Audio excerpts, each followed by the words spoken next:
I am a bit familiar with Singapore because I'm a Singapore PR myself. And I was a guest speaker at this very club a couple of weeks ago, and I was sharing with them my experience in working with Singapore, and I think I touched on some of these aspects of how the public service and the government is set up in such a way that the common good is the ultimate objective, and that's why, you have explained it much better today, of course, that's why there is this economic miracle.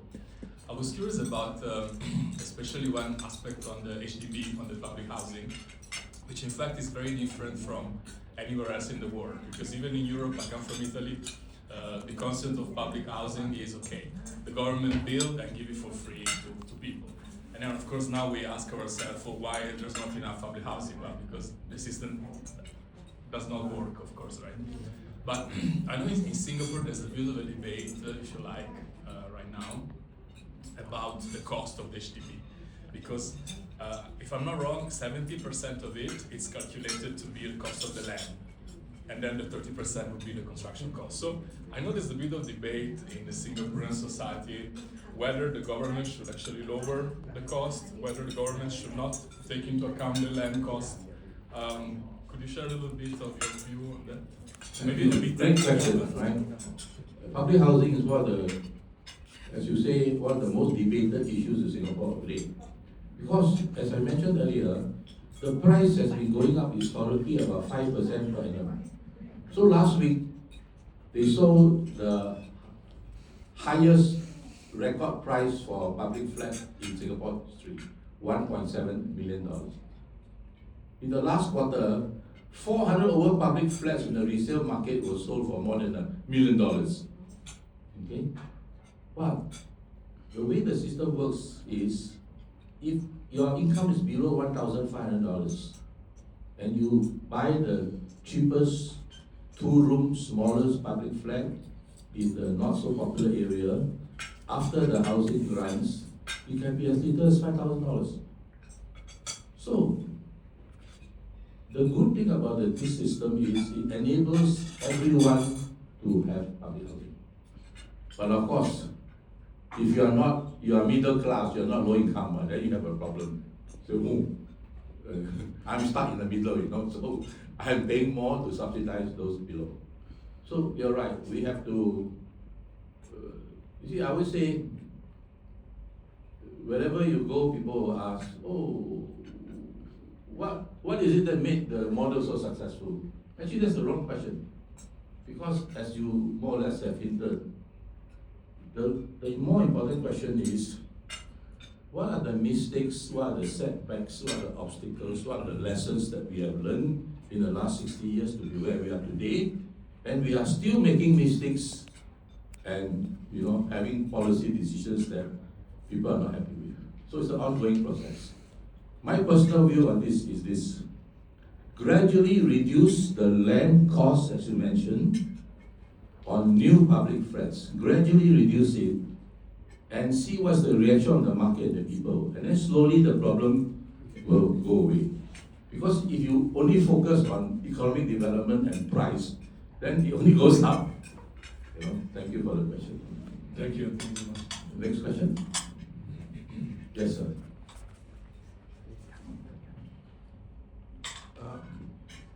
I have a long time Singaporean friend. Several years ago, when I visited him in Singapore, he took me to his flat, and he told me when they build a building on flat, he has a choice. He has a preferential choice to choose the best building in the building. And then what about his old flat? His old flat would have to be, and he sold it at a very good price. As the conversation gone through the evening, he said he's a party member. He is the first to choose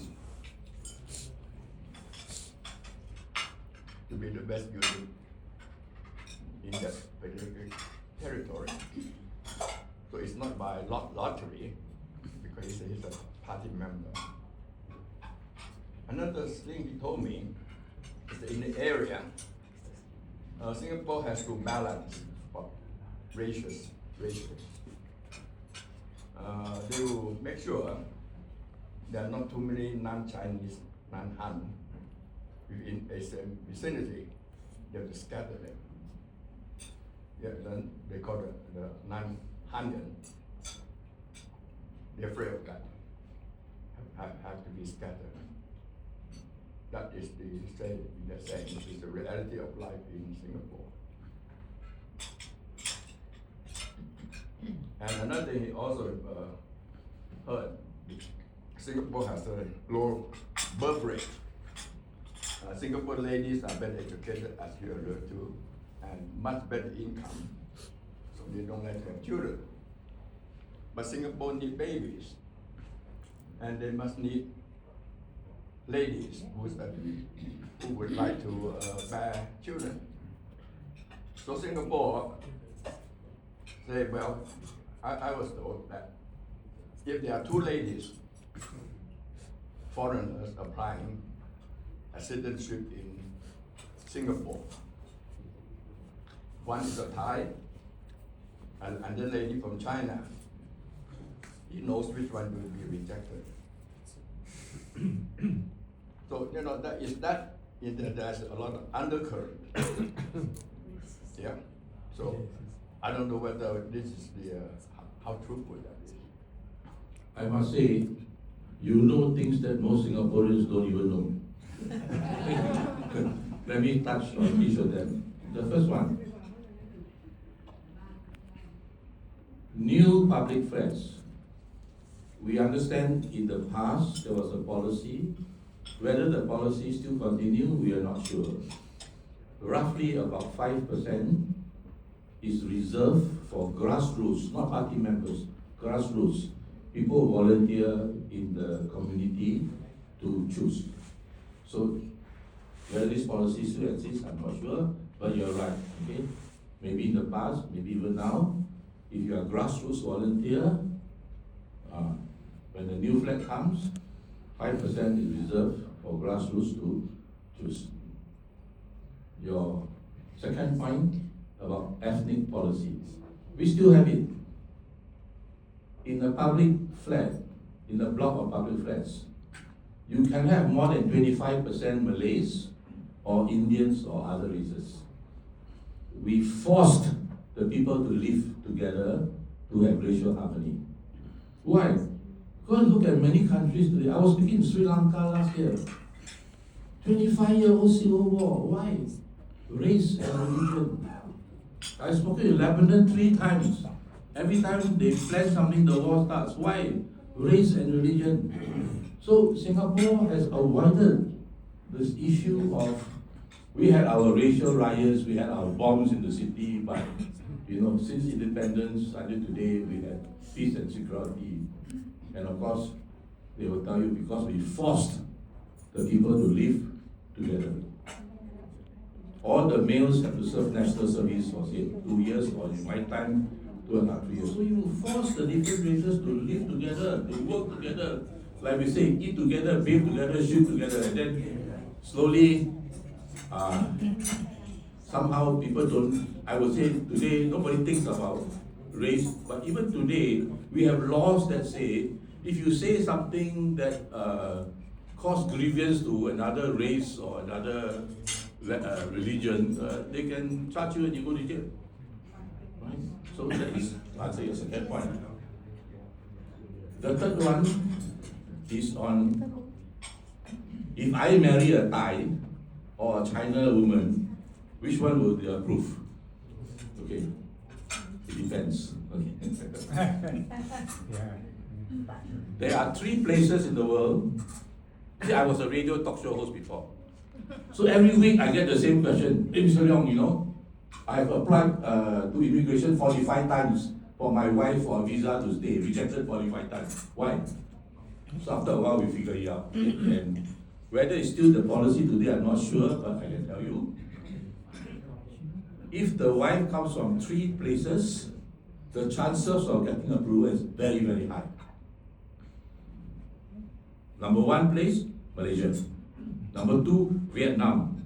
Number 3, Hainan Island in China. So not anywhere in China, only Hainan Island. Why they made the decision that women from these 3 places are good for Singaporean men, I have no idea. Whether the policy is still in place, I have no idea. But you're right. For a Thai, it will be harder. But today, I understand it doesn't matter if you are Thai. You know why? Because Thais look like Chinese, you know. Right? So, Thais, I would say, you may not have as good a chance as the Malaysians, the Vietnamese, or the Hainanese in China, but they will evaluate the Thai based on a few things, okay? The husband and the wife's age, the younger you are, the better. So for most of you, I think you can forget about it. Right? You're older than me, okay? Number 2, education level.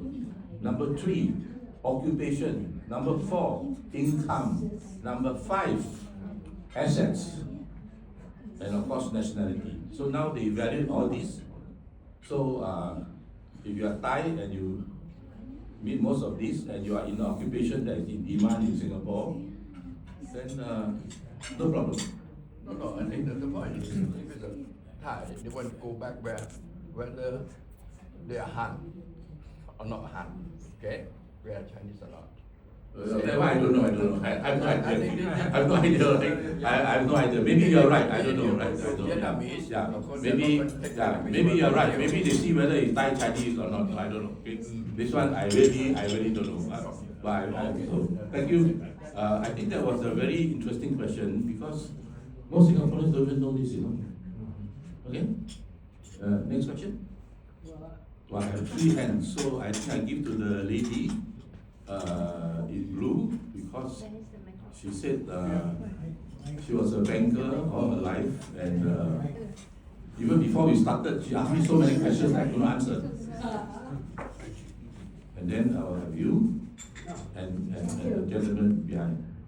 Considering the current situation worldwide, geopolitics, and people are talking about new world order, realignment of countries. How do you view Singapore? I mean, could I know what your plan for the future will be? Because I saw your Prime Minister weeping and I was feeling very sorry for him. So I thought he must be under a lot of stress. Our Prime Minister also was weeping. Yeah, you saw our Prime Minister cry in his May Day speech. Yes. I think all the Prime Ministers are now weeping worldwide. So how do you see Singapore moving forward? And what do you think of ASEAN as a, we've been together for so long now. Are we breaking up or are we realigning or what are we doing? What is Singapore's position? Thank you. Very good question. When I was in Brazil last week speaking, I did a podcast TV interview. And even before the interview, they asked me, we want you to focus on innovation. We're going to ask you a lot of questions on innovation. And of course, Singapore is number 1 in the world in innovation. And so, in my interview, I gave a historical treatise of all the mistakes, setbacks, errors, lessons we learned in trying to be innovative. We failed miserably in the early years. Today, to put it simply, the magic is what we call the melting pot. Practically every other month, more than 20,000 people come to Singapore for innovation conference with exhibitors, or AI conference or tech conference, all right? So they all are there and they talk and they mix together the melting pot and then things happen. And when I say things happen, it does not only happen in Singapore, it can happen in another country, but much of them involve Singapore, or at least we brought them together. Okay? The other part of your question is, I think, on AI. Actually, I just sent out a message to my friend yesterday, which is only 1 line, and if I read it to you, I think it will answer your question. Let me find it.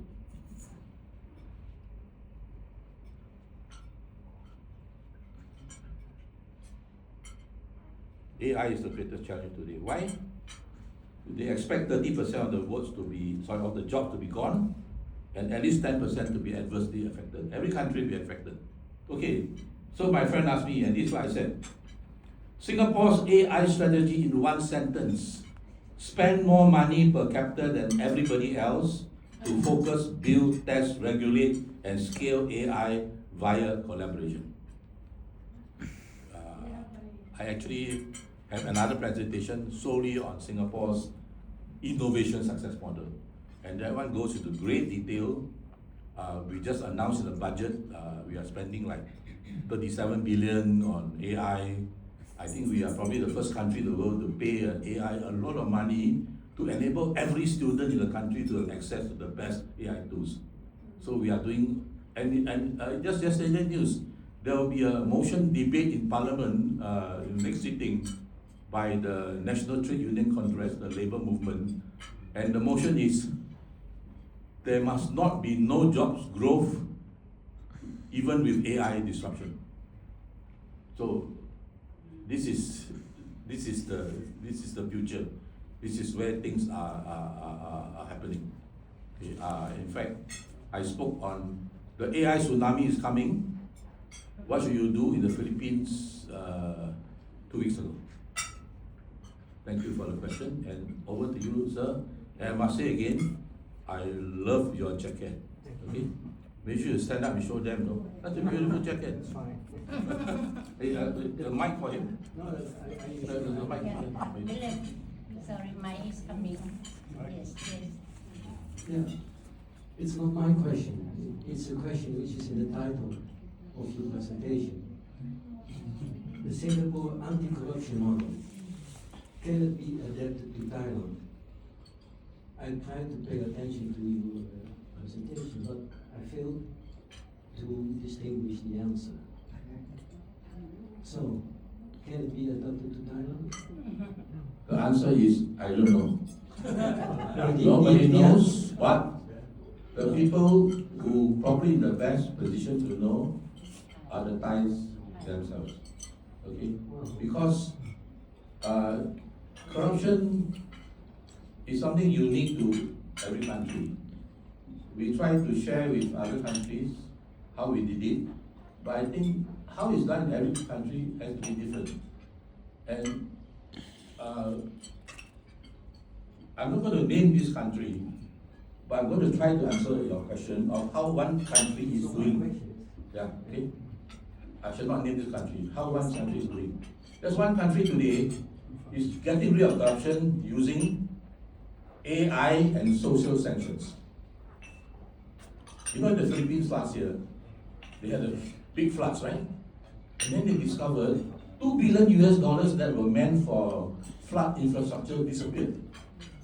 But the great thing about AI is it's very easy for AI to find the culprit, and then they found the lawmaker who was involved somewhere in Eastern Europe, I think. And the AI can also find and list in his entire life all his corrupt activities, how much and what he was.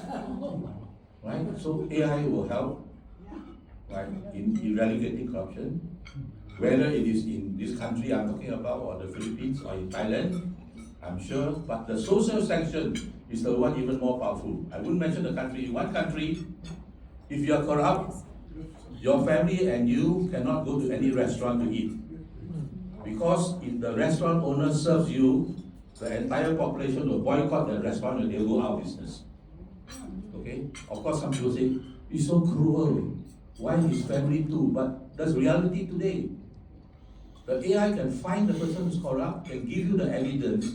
The AI can also tell you, oh, he goes jogging in the morning at this place, his favorite restaurant is at this hotel, and then the whole family is boycotted. And therefore the message today is, you better think 10 times if you want to continue to corrupt, because life is going to be very miserable. You know, one head of state famously said live on TV, I can't even go to the hairdresser, head of state. So, I'm just hinting, I'm not saying that the Thais should do it. But in many countries, the social sanction, the AI, is helping to eradicate corruption much faster than what we took in so many years.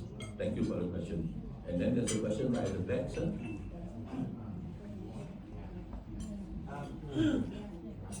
The mic My is question coming. is- Mic coming. My question is, given the very low fertility of the Singapore population, your government is trying to solve the problem with immigration. Given the size of Singapore, what's the maximum number of people you can accommodate? 10 million or 6 or 5? Currently 6.1 million. It has been talked in the past few years about 10 million, but I think the answer is there is no limit. Because you look at what is happening in Singapore today, the initial public flats they built were like 4 stories, 6 stories, 10 stories, 16 stories, 28 stories. Now they are building 50 stories public flats. So all they have to do is to knock down the 10 one and build a 51. Right? There's no, effectively there's no limit. We also are building very huge underground caverns at humongous cost to store energy and what have you. And we are reclaiming land as we go along. When they say it's 711 square kilometers, every year is expanding because we are reclaiming land. So the real answer to you is no limit. However, I must say yours is the most important question. You know what? It's like my documents. Let me give you this statistic and then you understand why.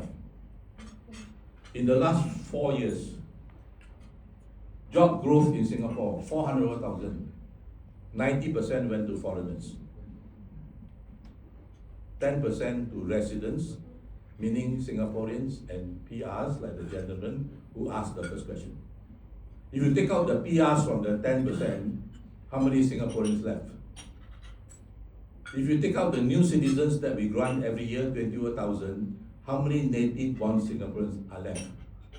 That, in my view, and that of many Singaporeans, is the biggest issue that we have today.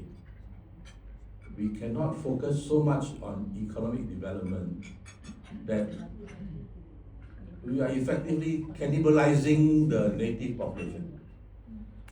So I asked the AI, I won't mention which AI, then otherwise they will have more business. I asked AI, okay, 10% went to Singaporeans and PRs.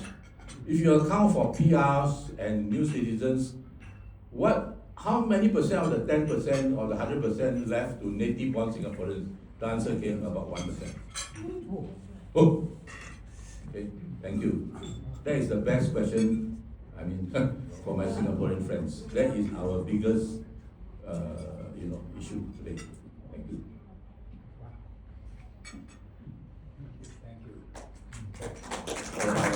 Second question from the One gentleman. last observation. China. China in many ways are like Singapore. Okay. I was reading one article say the legitimacy of the Chinese Xi Jinping legitimacy to govern China is that China has to continue to develop economically. Can this be applied to Singapore? The legitimacy of the current party will have to continue to sustain high economic growth, not to grow the other soft power. Is that something that is a bit different? This is a political question. And let me answer it in an indirect way. In many countries that I speak, after the speech, quite a lot of people will tell me, Mr. Leong, the problem here is political will. So here's my indirect question, which I normally use as I end my speech. But since today there are no politicians, I do not use it. If you adapt the Singapore model well, the government will stay in power forever. Because when you have economic and social development, the people will always vote for you. Look at Singapore, 60 years, same party, about 90% of the seats in parliament. In the last election last year, 70% of the votes. I rest my case. Thank you. Any more? Thank you. Thank you. One more question. Yes, the man from Hong Kong. Yeah. My favorite country. Yeah. So my I'm point. interested to learn about happiness of Singaporeans. I spent a long time studying Singapore many years ago. In those days, a little bit, 30 years ago, kind of the country's progress and people will pass, do their best. And now I think people are probably more relaxed. I don't know. How's it in terms of at the end of the day, right? The ultimate goal of people are happiness. Right? So how's Singaporean? Okay, let's say relatively to Asian country, right? Just give us some idea. Thai people are very happy even they are not very rich, right? So we got so-called silicon poverty. That means sufficient economy. So we're happy that what we have, like that. Very good question. Yeah, happy. I am, as you probably noticed and realize by now, I'm very proud of my country. But this is what I'm least proud of. Right? If you look at the mental wellness, statistics, look at the happiness statistics, we are terrible. Most fatigued, tired nation in the world. Most depressed in Asia. 149 for inequality index. This is the one that's most crazy, most emotionless in the world.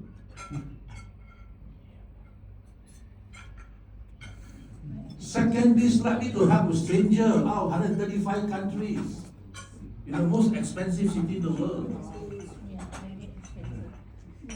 So if there's anything that you want to adapt, right, please don't overdo, right? Because if you focus too much on economic development, the mental health statistics are even worse. 2 out of 5 young people have considered self-harm in Singapore. Right? The gentleman asked the first question. Right? So we have to do something.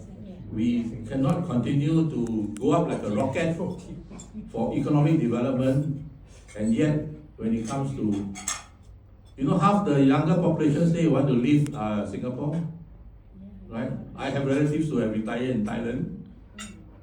Thank you for the question.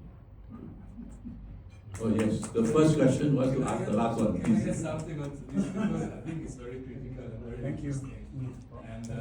And Mic for him, please. Microphone. Yeah. You asked the first question, and now you're asking the last one. Okay? Sorry, guys. I will be very quick. But is it okay? I did a bit of teaching at the university, and some of these kids, the feeling that I had, and some of them expressed this quite in an explicit way. Is, the good thing is the amazing development that Singapore was able to do a 50 years. But happiness, I think, and additional kids, I can see that happens from the fact that you're doing something yourself.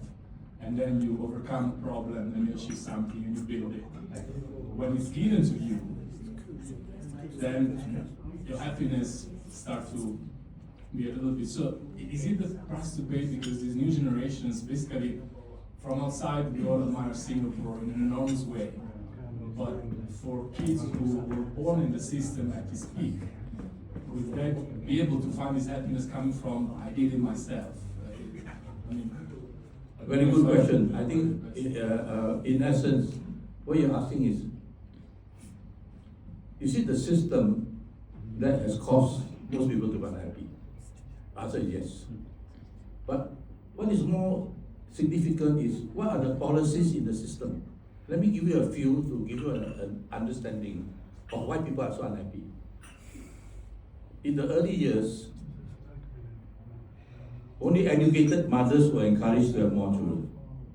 We have stopped doing that. okay? In the early years, when you're 9 years old, you take a test and you decide whether you're the top 1%, you go, you go to the Oxford and Harvard, you come back and you become, ministers and all that. And then if you're at the bottom, they send you to a place called the Institute of Technical Education, which is affectionately known as ISDN. You cannot have a system where a child at a very young age, just because of one test, feels that he has no hope in the future. Even last year, we had a very strange statistic in Parliament. The Minister of Education said, only about 50% of all the scholars come from 2 top schools. And it's better now, it was even higher before. Most people are ordinary people like me. Hello, my A-level results, took 4 A-level, I failed 2. BE, fail. So in this system, unless you're the top 10%, you're happy, but the other 90% are unhappy. So how do I stay happy at 72? My hobby is to travel around the world and talk about this funny thing that most people are quite fascinated with. Thank you for the last question. Oh, another one. The artist. Before you ask your question, the mic is coming. I want to say something about art. Yes. We have learned the greatest mistake in Singapore's leadership development is that if you get all the intelligent people to be the leaders, they can make the most stupidest of mistakes. And so today, instead of specialization, the trend is what we call multidisciplinary studies or humanities. Okay? Humanities is art. Thank you. Okay? Thank you. Yeah, so your question. Sorry, so we are. You can ask me as I'm eating No, my duck. I don't Yeah. have a question, I have a contribution, but it's okay. Okay, you can contribute when I'm eating my duck. You can come Yes. sit next to me. Thank you. Thank you. Thank you very much.